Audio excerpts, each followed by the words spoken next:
Well, let's catch up on stuff. So, for the DCU, James Gunn's reboot of DC characters, apparently teased Deadman to be played by Aaron Paul. Well, first, let's see the tease.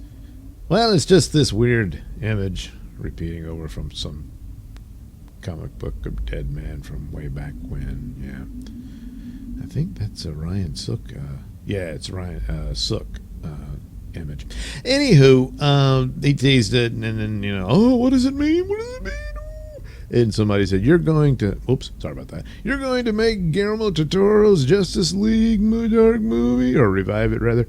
Well, this might be teasing a Justice League Dark movie, but I don't think Guillermo del Toro will be a part of it. It's a shame because del Toro has those great abilities for cool visuals and stuff, and he would fit right in with a lot of the narratives of Justice League Dark in whatever form it takes.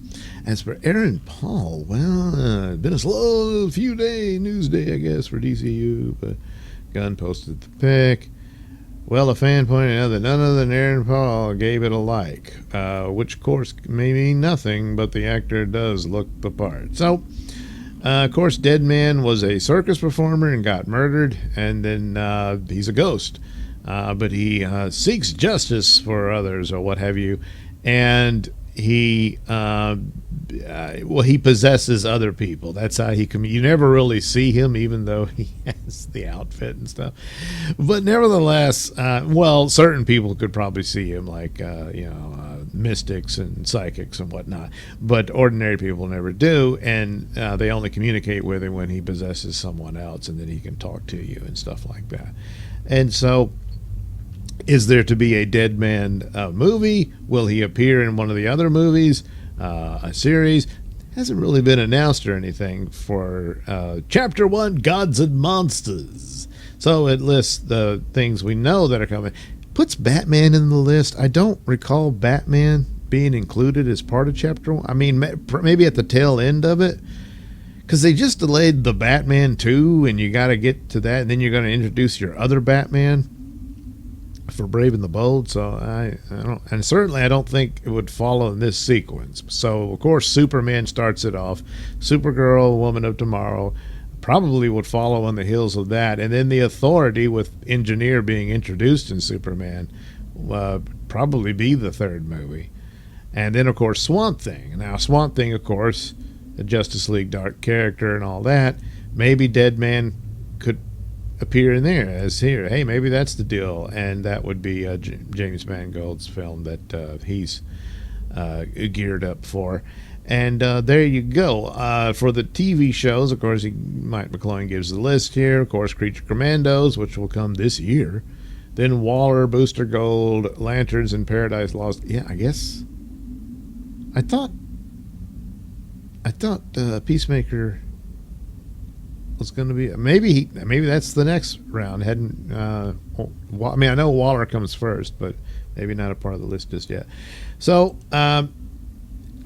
maybe he has a guest spot with Creature Commandos in some form or fashion. But as far as a Deadman TV series was in development at least twice, with the last time prior to Arrow being developed and all that, so it may have happened. And maybe they'll dust off the ideas and stuff for him. Who knows? But more than likely, he might be a guy who appears in a Swamp Thing film. Perhaps they might use a character that kind of shows up here and there. And if there's enough buzz for it, this will lead to a Justice League Dark. I would think they would get to Justice League first, but who knows? But they'll introduce these characters and that sort of thing. And perhaps with Aaron Paul liking the Instagram image, maybe he's already been in talks to take on this role.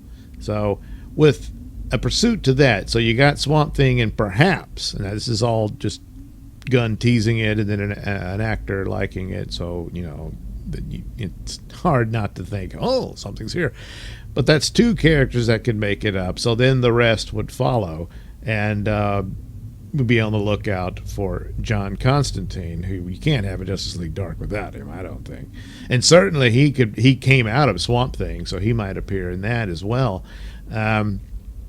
Hopefully, based on the real Constantine, not what they were trying to do with J.J. Abrams. Just forget all about that. I don't think it would be the Keanu Reeves sequel that was announced, which more than likely, if that does come to fruition, not so sure about that now, would probably be counted as one of the Elseworlds films. Yeah. Meanwhile, House of the Dragon for Warner Brothers as well. I did like the first season. I was quite taken with it. Basically, of course, it's Dallas with dragons, but it played out well. The performances were really good. Her younger self, this character, is now Supergirl. So, it's a small world, huh? So they had the new trailers, and here's some posters for them all. They all look cool and stuff. There's Doctor Who. Who'd have thought Doctor Who would do what he does in this show? And so the sides are lining up, the war is on, and so on and so forth. What are they fighting for? The throne again. It's all they ever fight about. And hopefully it has a better conclusion than its predecessor, that it's a prequel to. But even if it does, the big drag on it is how badly Game of Thrones concluded. It was just really just awful. The plot points, I stand by, could have worked, just not like that. Not shoehorned and slap job stuff like that.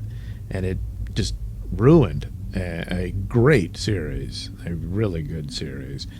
Even if that one had ended well, this is an okay prequel follow-up to it, but I don't think it's quite on par with the excellence that Game of Thrones had once achieved. But it's not bad. It's an actually good series, and to objectively look at it, that's the honest what am I trying to say? Assessment. Yes. We'll go with that.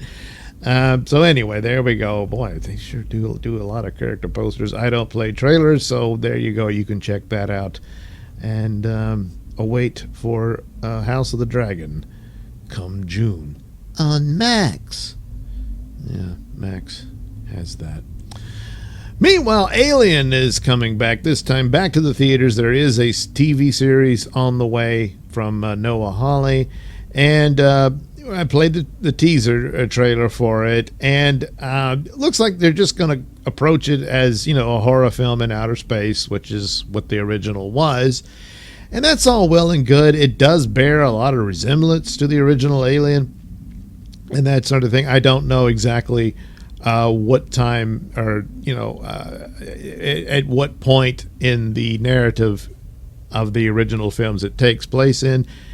But again, it does bear more resemblance to the original, more so than what the Prometheus film and the god-awful Alien Covenant film did. So the basic premise, the sci-fi horror thriller takes the phenomenally successful Alien franchise back to its roots. Well, why would you do that if it's phenomenally successful? It was successful. The first two films are excellent. They're really good. And then it's faltered ever since. And Alien Covenant, oh my God, so bad. Really didn't like Alien 3. Alien 4 was, but Alien Covenant was just god-awful. And after that, I'm like, you don't know what else to do. So the sci-fi horror that's, back to its roots. While scavenging the deep ends of a derelict space station, a group of young space colonizers come face to face with the most terrifying life form in the universe. I wonder what that could be. Well, So that's about it. They come to the haunted space station, which has probably already been attacked and wiped out by the alien creatures, the xenomorphs, and these probably scavengers, come in looking for some stuff. Well, yeah, it says scavenging, they're like, hey, look, this has been abandoned. Let's see what there's anything worth a crap. And then they get eaten by aliens, That's the deal. So not a whole lot to it. Can it be an okay romp or for horror purposes and whatnot? Sure. But for the overall narrative that Alien seemed to be establishing, there's really not much progression on it, and hasn't for, geez, nearly 30 years now. Yeah. So after Alien and Aliens, you have to, the question is, what's the other story to tell? And really the only other story well, I guess there's two stories they could tell. They could combine them. Was who was, or what was the alien space jockey, they called it in the original, that had been infested with the alien that took down their alien spaceship and all that sort of stuff.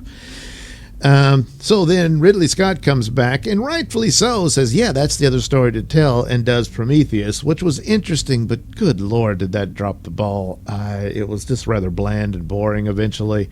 And the engineers, being God, and turns out we're cousins of the alien. I was, oh, man. It just wasn't, oh, man, what a twist. I don't know. Maybe pep up the story a little more. It would have been more acceptable. And certainly stylistically and aesthetically, try to match it up to your original film. Because the Prometheus is it posits itself, I took it from it, as a prequel to the original Alien. So when you look at the difference between the two, it's like, that doesn't match up. Well, of course, I guess they just had more expensive equipment, so it looked more fancy and that kind of thing. But anyway, whatever, it's a failed attempt. And of course, his attempt was to create another franchise that branched off from Alien, but it didn't happen that way. And Alien Covenant was just god-awful, just stupid. So you have this, which will just be, hey, let's just do a monster movie, and I guess that's all it'll be. As for the Noah Hawley TV series, I don't know. Perhaps that will delve into the other possibility, which was there was this colonial war type thing that is referenced by the Alien movies, and they never really dealt with it. Now, apparently there was a script for the third movie that did. I've never read it. I think there was a comic book adaptation of it. I might have to seek that out and see what that was all about.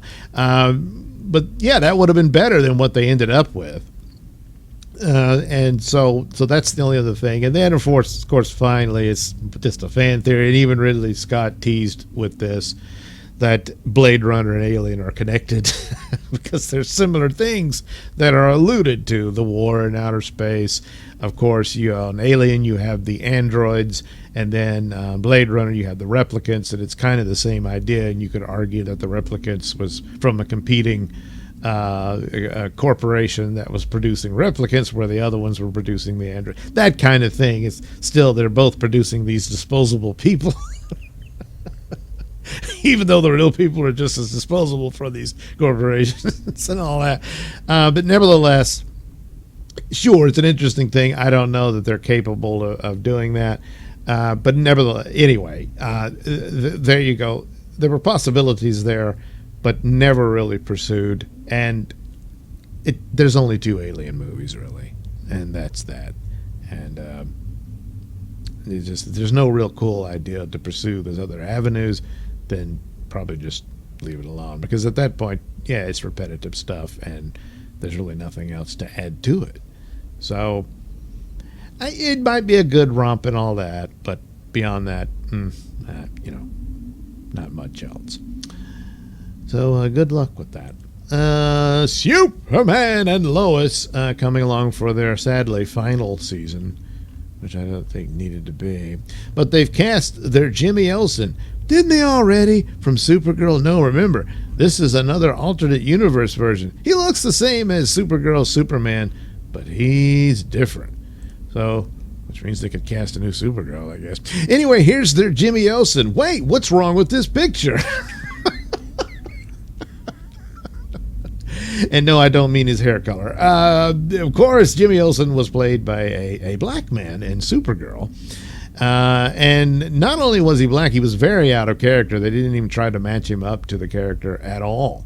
He was a suave ladies' man, yeah, and all that type of stuff, when he ended up becoming the Guardian in that show, I kind of thought, why not just have him be the guy who was the Guardian in the comics? That would have worked better. But anyway, the joke being about, because they cast Perry White for the DCU Superman, and of course he's black, like Lawrence. Snyder had cast Lawrence Fishburne in Man of Steel, and the joke being, well, once you go black, you never go back. Well, it looks like Jimmy will. And in the DCU as well, they've cast the Jimmy Olsen, who actually looks more the part than this guy. Certainly he's young and everything, but then again, with Lois and Clark, this is their later days, so he could have been a bit older, but whatever. He's Jimmy Olsen for the final season of Superman and Lois. Finally, the Acolyte had its trailer. Who gives a crap? I sure as hell don't. So, as far as TV goes, this is one of your best bets, Superman. It seems too bad it has to come to an end. Surprisingly, it was a very good show. That's too bad. But anyway, you get one more, and that'll be that, and then it'll be on to Superman in the theaters. So we're all caught up. And we'll probably do it again next week for my Coming Attractions show. I used to do one of those. I guess that's what this is. So we'll call it that. Yeah.